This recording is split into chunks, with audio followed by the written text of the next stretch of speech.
नमस्कार।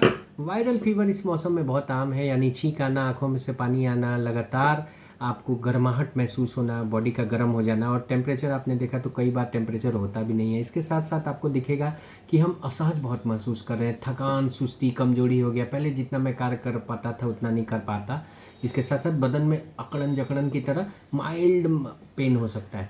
अब इसके ठीक विपरीत हम बात करें अगर टाइफॉइड की, जो एंट्रिक फीवर होता है, तो उसमें स्टेप लैडर पैटर्न होता है। फीवर आएगा, फिर थोड़ा सा प्लेट्यू आएगा, वो थोड़ा थोड़ा करके बढ़ेगा, फिर एक स्थायी टेम्परेचर तापमान में रहेगा, फिर कुछ दिनों के बाद ये फिर से पुनः बनाएगा। आपको लगेगा फीवर ठीक हो गया था, ये पुनः कैसे वापस आ गया।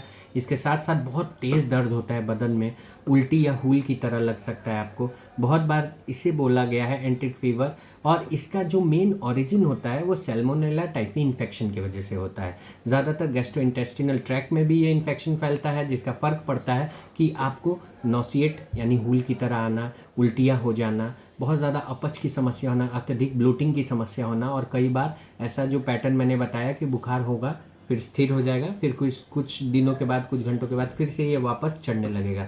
ऐसा अगर बुखार हो, बदन में तेज़ दर्द हो, तो फिर आप समझ सकते हैं कि आप कहीं ना कहीं हूल आ रहा हो, तो आपको टाइफॉइड इन्फेक्शन हो सकता है। ऐसी संभावना है। क्या टेस्ट करें?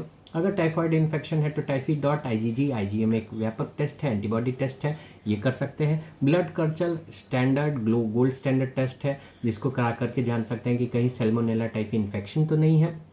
इसके अलावा वायरल के लिए CBC CRP कराएं। एक्सटेंट ऑफ इन्फ्लामेशन आपको CRP से जानने में मिलेगा, जिससे आप जान सकेंगे कि आपको कितनी सावधानी और किस प्रकार की, कितनी डोज की, कितनी इंटेंसिटी की मेडिसिन चलनी चाहिए। तो इस रील में इतना ही। धन्यवाद। राधे राधे।